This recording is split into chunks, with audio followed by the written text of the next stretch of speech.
Well, now the rest of the day begins. It's 9:43, 9:45. That's it right there. Get some grub, do some bids, send some emails.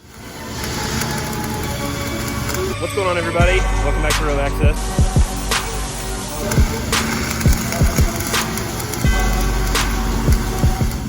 What's going on, YouTube? So I just cut the camera off recording the last video, so if you're watching that one and this one, yes, I'm in the same shirt, in the same truck, on the way to a location. So I'm gonna be doing more videos, basically just talking about hustle and getting your business together. And this is by far not financial advice. This is my opinion. This isn't business advice. It's my opinion. It's the way I do things, and I know I'm not 100% doing everything right, but I'm more than willing to share with you how to get where I'm at. I'll discuss real numbers with you. I'm tossing up the idea of doing a small, very small business course type thing, series of videos, some worksheets, and not really charging much for it, but it'll give you access to that, give you an avenue to contact with me, and I can do some sort of mentoring with you, like maybe if you buy the little course, get all the stuff, we'll set up, maybe like a one-time sit-down call, and then maybe, like the ability to like set some other stuff up in the future. But I've gotten to the point now, that like my minutes are worth something. And if you follow along, there'll be enough free content on YouTube that you can do exactly what it is that you want to do. But if you follow along, you can be exactly where I'm at. But I will tell you that at this point, I am doing side jobs that have almost made me more than doing anything else. And so today, I just got back from 2 weeks of vacation. Didn't go as planned because I ended up getting COVID. I was sick actually for just one day, which worked out in my favor, and then I was better after that. But I had just started a vacation, so I ended up having to friggin' quarantine, and then I left the quarantine and just went to my house so I could hang out there for a couple days. Ended up staying there about a week and a half. Got there on Sunday, late Sunday night, and today's Tuesday. So today we are doing a whole bunch of jobs. Just pulled up to Structural Coatings LLC, downtown Denver, on Huron Street. I just pulled up. It is 1355 South Huron Street. Caleb Douglas owns this place. Phenomenal guy, really easy to work with, fantastic pricing. And yeah, so we're here to pick up a set of handrails that I built before vacation. Got them here, but we ended up having some scheduling issues, finishing up some other jobs, and I wasn't able to get here before they closed. So the client was fine with me installing them afterwards. So we are going to pick these up, drop them off at her place, install them, and then bust off to a couple other jobs. So let's get it. They build all kind of cool shit here. This is all sorts of people's handrails. All right, so if you don't follow me on Instagram, I got T-boned by a truck the other day, a couple weeks ago. Well, it's been a couple months ago now, but just picked up these rails and came out pretty solid. My machine has been running a little funky, so the welds definitely aren't some of the best, but this is a repeat client.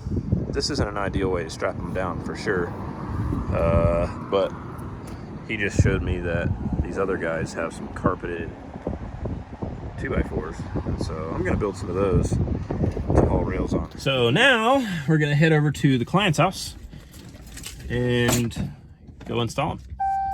As you'll see, my truck is a mess, and when you work 24/7, that happens. So let's ride. So here we are at install. They want them to match this side, so they are short of the end, but that's what she wanted. So just picked up this 1/8" hammer drill, and then using these Hilti anchors that I had left over from another job because I like them better than the typical redheads. But getting ready to put them in.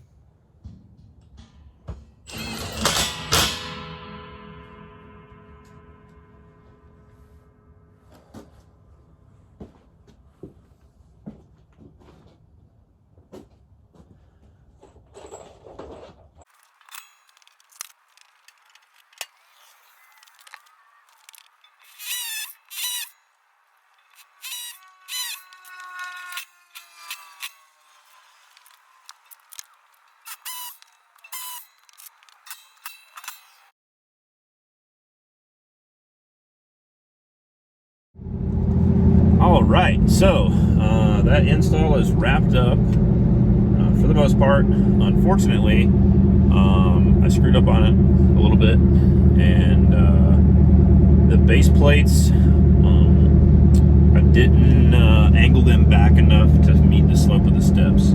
So on the bottom, I ended up with a gap, and it was just going to warp the base plates. And so this is one of my routine customers. We're on a pretty close basis. So I told her I could come back and fix it, but couldn't be today. So I'm going to come back probably tomorrow and get that knocked out. So now it is 5:30. Just had 3 phone calls come in. I'm on the way to another job. I got to go bid. This is for a local real estate agent that does house flipping. So I'm on the way over there. Gonna put in a metal handrail for him. It's gonna be a pretty typical 7 slat. It's about 3 feet long. We're gonna attach it into the stair and into the wall. So I'm probably gonna end up building it in place just so I get it like dead on where I want it to line up. I wish I had $1 for every time I said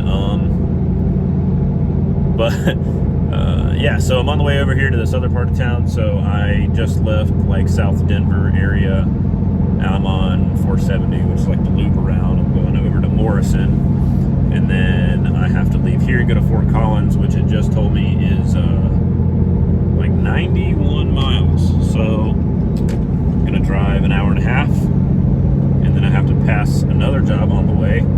So depending on the time frame, I'm gonna give them a call and see what's up, but I might just have to hit them in the morning on the way south. Yeah, so on to the next one.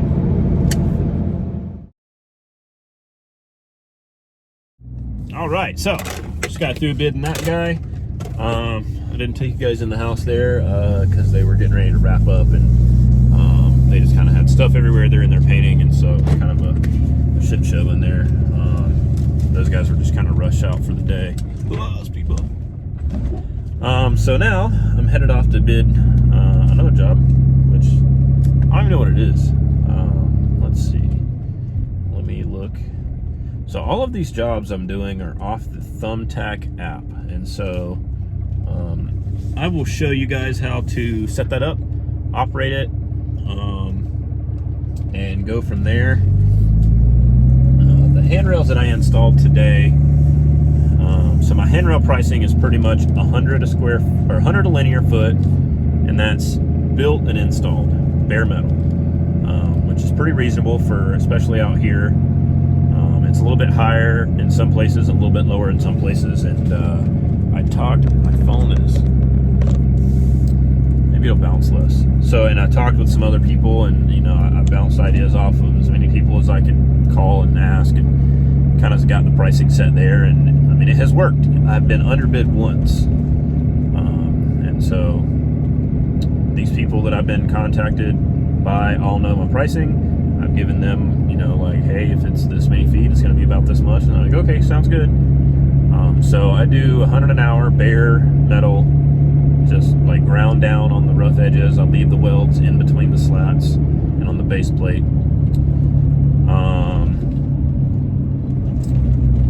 120 an hour or 120 a foot if I paint it, and I just rattle can it, you know, like self-etching primer and just a basic black paint, and then 140 a foot powder coated. I have a pretty good deal with the guy that I do coatings through. I'm not going to put his pricing out here because that's his business, not mine, but I get a pretty good deal on it. But I basically figure out the material price, and so like the material price for per foot comes out into like the $30 a foot range. And so, you know, 2 5-foot rails is $300 in material, which is about right. Depending on where you go, I use Revelation steel out of Greeley. That's where I got the steel from on the bed, if you guys remember. And Revelation usually does me really good. I was using a different supplier higher because they were a little bit closer to me. But they were like astronomically higher, you know, and on some things they were almost double on, like, and it depends on what it is, you know, and I don't know if it's because one's domestic and one's foreign, but Revelation does use domestic steel, so shout out to them for that. But I use Revelation steel and Greeley, and they've done me right on pricing, and they sell stuff in 12-foot sections on square tube, and then the flat strap stuff they do in 10-foot sections. And so sometimes you win, sometimes you lose, you know, like with a 12-foot you can get 4 3-foot runners for your uprights, which they end up being 35 when you take out for the 1-inch top rail. And so you can get a whole set of 2 handrails out of one 4-foot or one 12-foot piece. So whereas with altitude steel, they cut to length, but they try to do like 10, 15, 20 from what I remember. And so end up getting 2 10-footers. So I don't have a way to haul 15-footers regularly. I don't have a trailer at the moment. That's on my chopping block list of things to do, business finance wise this year, is to get a trailer. I'm looking to get an enclosed trailer, which just kind of sucks for material like that, but when I redo my bed, I am going to put a headache rack on the top. I'm going to be doing a service bed style, and I'm going to have extensions for the back to where I can run material like front to back. I don't want to do a full ladder rack, I don't think, but I might. I haven't decided 100% yet. But I want to be able to carry 12, 15-foot material easier than I can on my bed. So, yeah, so 140 a foot. The material is 30, and with the powder coating, you know, I'm making, we'll just call it 50% margin. Even if I were to just do it at the 100 a foot price. But I charge 140 because, you know, if I build it and then have to transport it to the powder coater and then transfer it from there to the client, and so I have to go from client's house and back once to measure, and then depending on the exact rail, sometimes I try to test fit, and that's not what everybody likes to do. Some people see it as like a sign of like not being confident in your work, but like I would much rather it be test fit while it's still bare metal than for it to be powder coated. And so, you know, like these last rails I just did, where I screwed up the base plates, you know, that was on me, you know, 100%. And so it is what it is. I didn't account for the slope and the steps enough, so I'm going to go back and fix it. It's completely free to hurt. I do have touch-up aerosol powder coat, which matches really well, so I'll fix it, you know, free of charge. But like, if I would have taken those in and dry fit them, I could have fixed it a lot easier than now I'm having to go back after install. And so I'm going back to South Carolina October 7th, pretty much. Well, I'm going on a 3-day vacation and then going back to South Carolina, but basically I'm out of service starting October 7th. And so now I'm on a time crunch to get all these projects that I have booked done. And like now this is in my time, when if I would have taken the extra 20 minutes to go by there before, put them up, I could have fixed it pretty much on the spot or at the powder coat shop, turned them in, and then we'd have been good to go. But we're done. So, hour 17-minute drive up to Fort Collins, and did a job. All right, guys. Well, now it is 8:25. I just finished up bidding a customer's house. Luckily, they were able to work with me about getting in late. It was another set of handrails. These, he pretty much, he had some prints for the house on what he was building. They just poured a new front porch and steps, and so he had blueprints and everything. Older guy who was also named Cameron. He was awesome, dude. Had pretty much basically an idea of what he wanted. It wasn't going to be my run-of-the-mill 2x2 and 1x2 rails, so that's super cool. I get to do something a little different, so it's going to be a deco rail. Like, I call them church handrails. They're kind of like a little bump profile. There's a steel place down in Denver called Den Coal Steel, and they pretty much have a lot of materials for handrails. They supply a lot of commercial guys, and so they have like the base plates, and they have that decorative rail. They have balusters. They have like the twisted iron ones. They have the little like twisted balls that go in the center. So yeah, I'm gonna make a call to them tomorrow morning and then price them out. But 5.5 feet was pretty much what we looked at per side. 11 feet, $1,540. And anyway, hope you guys have enjoyed this daily access, and I will catch you guys in the next one. Peace. Well, now the rest of the day begins. It's 9:43, 9:45. That's it right there. Get some grub, do some bids, send some emails. What's going on, everybody? Welcome back to Road Access.